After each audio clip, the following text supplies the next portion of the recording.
நமஸ்காரம். அஸ்மத் சர்வகுருப்ஜோ நம. இது நமது உலகம் சேனல் நேயர்களுக்கு வேங்கடம் ராம்நாராயண் அன்பு கலந்த வணக்கங்கள். இந்த மாதமே ஒவ்வொரு மாதமும் ஒவ்வொரு நாளும் நமக்கு திருப்தியையும் மகிழ்ச்சியையும் ஒரு நிதானமான சிந்திக்கக்கூடிய தன்மையையும் கொடுக்கக்கூடிய துளாராசி அன்பருடைய நண்பர்களே, மார்கழி மாதம் நமக்கு எப்படி இருக்கும்? 16/12/2023 பிறக்கக்கூடிய இந்த மார்கழி மாதம் சனிக்கிழமையில் திருவோண நட்சத்திரத்தில் சந்திர தசையில் ஈவினிங் 4:50 பிறக்கக்கூடிய இந்த மாதம் மிக மேன்மையாக இருக்கும். எப்படின்னா, நமக்கு 12வது வீட்டிலிருந்து கன்னியிலேருந்து ரிஷபம் வரைக்கும் கண்டினியூஸாக கிரகம் இருக்குது. நான் இதை மற்ற காணொலியிலும் சொல்லியிருக்கேன். அதனால் இந்த மாதம் நல்ல ஏற்றத்தை தரக்கூடியதாக இருக்கும்.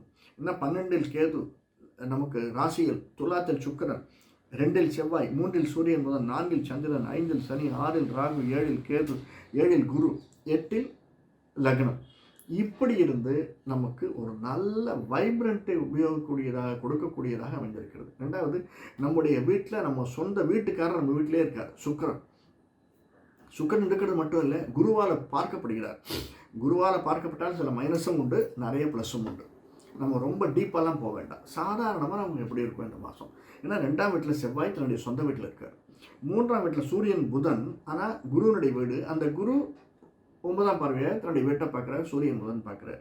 4ஆம் இடம் சந்திரன் எப்பயுமே ஒளியை தரக்கூடியது. சூரியனுக்கு அடுத்து சந்திரன் நமக்கு ஒளியை தரக்கூடியது. அதனால் அந்த அந்த சூரியன் புதன் இருக்கிறதுனால என்ன ஆகும்னா, நம்முடைய கொஞ்சம் விலகி போனவங்கலாம் கெட்டங்க வருவாங்க. நம்மளை இழுச்சியாக பேசக்கூடிய நம்முடைய நண்பர்கள், நம்முடைய சகோதரிகள் நம்மளை தேடி வருவதற்கான சாத்தியக்கூறுகள் அதிகமாக இருக்குது சார் இந்த மாதம். சுக்கிரன் நம்முடைய ராசியில் இருக்கிறதுனால, குருவினால் பார்க்கப்படுவதனால, 4ஆம் இடத்தில் சந்திரன் இருக்கிறதுனால, அதுவும் சனியினுடைய வீடு, 5ஆம் வீட்டில் சனி ஸ்திர லக்னமாக வழங்கக்கூடிய சனி தன்னுடைய சொந்த வீட்டில் இருக்கார், கும்பத்தில் இருக்கார். இதெல்லாம் சேர்ந்து நமக்கு நல்லதொரு லாபத்தை தரக்கூடிய, அது மட்டும் இல்லை, நம்முடைய 11ஆம் வீட்டை 7ஆம் பார்வையாக சனி பார்க்கிறார், குருவும் பார்க்கிறார் லாபஸ்தானத்தை. அதனால் நமக்கு நல்ல பைசா இந்த மாதம் புரளக்கூடியதாக அமைந்திருக்கிறது. நம்ம முயற்சி எடுத்தோம்னா அது வெற்றி தான் சார், நிச்சயமாக வெற்றி தான். அந்த வெற்றியை நாம தான் மரத்தில் ஏறினாதான், அல்லது கொம்பு கொண்டு அந்த பழத்தை அறுத்தால் தான் பழம் கையில் விழும். நம்ம கீழே நின்று பழம் விழுன்னா மந்திரத்தில் மாங்காய் விழுந்து விடாது. அதை மட்டும் நம்ம நிச்சயமாக புரிஞ்சுக்கணும். துளாராசிக்காரர்கள், மந்திரத்தில் மாங்காய் விழாது, முயற்சி எடுத்தால் அந்த மாங்காய் நம்ம கைக்கு கிடைக்கும். அதை நான் சுவைக்கிறதற்கான சாத்தியக்கூறுகள் அதிகமாக இருக்கும். அது பிஸ்னஸாக இருந்தாலும் சரி, தொழில் செய்பவர்களுக்காக இருந்தாலும் சரி, அல்லது தொழிலாளியாக இருந்தாலும் சரி, எல்லோருக்குமே நல்லதொரு மாதமாகத்தான் அது அமைஞ்சிருக்கிறது. கணவன் மனைவிக்கு இடையே உள்ள உறவு நல்லா இருக்கும் சார். ஏன்னா சுக்கிரன் குரு பரிவர்த்தனை நல்லா இருக்குது. ஒவ்வொருத்தருடைய பார்வை நல்லா இருக்குது. 7ஆம் வீட்டில் குரு இருக்கார், அது செவ்வாயினுடைய வீடு. அந்த செவ்வாய் லாபஸ்தானத்தில் தன்னுடைய வீட்டில் 2இல் உட்காந்துருக்கார். அவர் நம்முடைய 8ஆம் வீட்டை பார்க்குறார். இந்த சூழ்நிலைகளினால் கணவன் மனைவி உறவு நல்லா இருக்குது. அது மட்டுமல்ல, அதனால் ஏற்படக்கூடிய பின்னாடி நமக்கு சந்ததியில் விருத்தியாவதற்கான சாத்தியக்கூறுகள் நிறைய இருக்குது. கணவன் மனைவி உறவினால் நம்முடைய உறவினர்களுடைய சாத்தியக்கூறுகள், நம்ம ஏறெடுத்து பார்க்காதவர்கள் நம்ம பார்த்து வைத்தறிவதற்கான சாத்தியக்கூறுகள் நிறைய இருக்குது. அது தவிர 5ஆம் வீட்டில் சனி இருக்கிறதுனால நாம் நினைத்ததை சாதிக்கக்கூடியவர்களாக இருக்கும். 6ஆம் வீட்டில் ராகுவும் 12இல் கேதுவும் இருப்பவர்களுக்கு தெரியும், ஜாதகம் தெரிந்தவர்களுக்கு ஒரு நல்ல பொசிஷன் தான். இருந்தாலுமே அது குருவனுடைய வீட்டில் ராகு இருக்கிறதுனால அந்த ராகுவும் நமக்கு நல்லதை செய்யக்கூடியதாக தான் இருக்கு. சில உபாதைகள் நமக்கு வரும், செலவினங்கள் வரும், மருத்துவ செலவுகள் வரும். அதை மட்டும் நம்ம பார்த்துக்கணும். ஏன்னா 1, 2, 3, 4 5ஆம் பார்வையாக நம்முடைய 16ஆம் வீட்டை குரு பார்க்குறார். அது லாபஸ்தானத்தை தான் குரு பார்க்குறார். அதனோட நன்மைகள் நிறைய இருக்குது. சில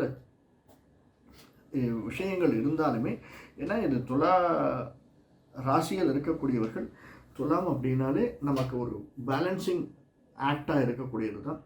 அதனால் இந்த மாதம், மார்கழி மாதம், எஸ்பெஷலி மருத்துவத்துறை இருப்பவர்களுக்கு, என்ன 7ஆம் இடத்துல 2ஆம் இடம் 2, 7 செவ்வாயினுடைய வீடு, செவ்வாய் தன்னுடைய வீட்டில் இருக்கார். அதனால் மருத்துவத்துறையில் இருப்பவர்களுக்கு நல்ல லாபத்தை தரக்கூடியதாக இருக்கும். கொஞ்சம் எக்ஸ்ட்ரா எஃபர்ட் கொஞ்சம் போட வேண்டியதாக இருக்கும், கொஞ்சம் உழைப்பு அதிகமாக இருக்கும். அதை பற்றி பரவாயில்ல, சரியா? அடுத்தது கன்ஸ்ட்ரக்ஷன் தொழில், ரியல் எஸ்டேட் கன்ஸ்ட்ரக்ஷன் தொழில் கொஞ்சம் டல்லாக இருக்கும். ஏன்னா சந்திரன் சூரியன் இல்லை, சூரியன் அங்கே இருந்தால் மேன்மை அதிகமாக இருக்கும். சந்திரன் இருக்கிறதுனால கொஞ்சம் டல்லாக இருக்கும். அதுவும் சந்திரன் 50-50 நமக்கு சந்திரனை பற்றி தெரியும். அதனால் அந்த இடம் சனியினுடைய வீடும், சனி நமக்கு 5இல் இருக்கிறதுனால கொஞ்சம் அவ்வளோ எதிர்பார்த்த அளவுக்கு லாபம் வரலனாலும் நல்லா தான் இருக்கும். அதனால் அசந்து போயிட வேண்டாம். அடுத்த மாதம் நமக்கு இதை விட ஏற்றத்தை தரக்கூடியதாக, லாபத்தை தரக்கூடியதாக அமைந்திருக்கு.